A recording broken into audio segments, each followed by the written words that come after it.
dit transition, dit changement, dit investissement, dit dialogue avec les clients des transporteurs que sont les chargeurs et dit également coût de la transition, coût de la transformation.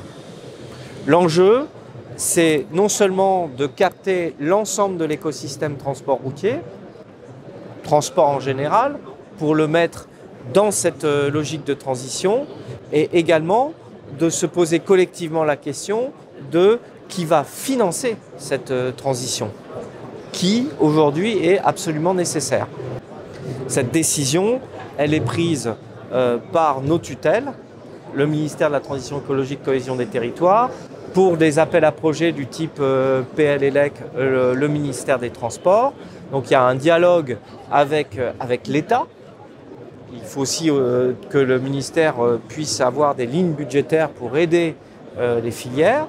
Une fois que ces questions sont traitées, nous, en tant qu'opérateurs de l'État, on va lancer des appels à projets.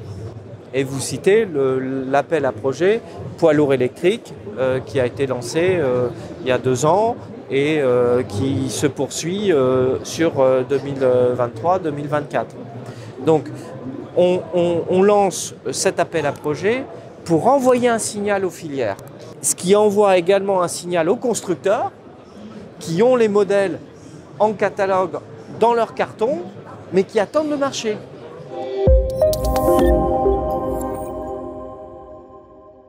Ce que l'on constate dans le transport routier, c'est la réactivité du signal envoyé. Les acteurs se mobilisent, que ce soit les transporteurs routiers et également les fournisseurs de matériel. Donc ça, c'est important. Ça réagit. Ça réagit même au-delà des enveloppes qu'on prévoit. On a énormément d'entreprises qui ont candidaté, par exemple, sur ces appels à projets. On ne peut pas satisfaire tout le monde. Nous avons défini des critères objectifs de sélection. C'est par exemple l'efficacité de décarbonation au kilomètre transporté en fonction de l'usage que l'on va avoir du véhicule. Si je devais faire un bilan, c'est d'abord la réactivité de l'écosystème et l'attente de l'écosystème. Ça ne veut pas dire qu'ils vont y arriver, ça veut dire qu'ils ont compris les enjeux. Donc que notre discours il passe auprès des acteurs. En sachant, et je reviens et j'insiste sur un point, il n'y a pas aujourd'hui d'énergie miracle, décarbonée, qui puisse à elle seule se substituer au pétrole. C'est un mix énergétique dans le transport et la mobilité. Et je rajouterai un point important que l'on n'a pas évoqué, c'est que cette énergie décarbonée, elle n'est pas forcément abondante à court terme. Donc on va rentrer en conflit d'usage avec les autres besoins énergétiques de nos sociétés, notamment l'industrie. Également les besoins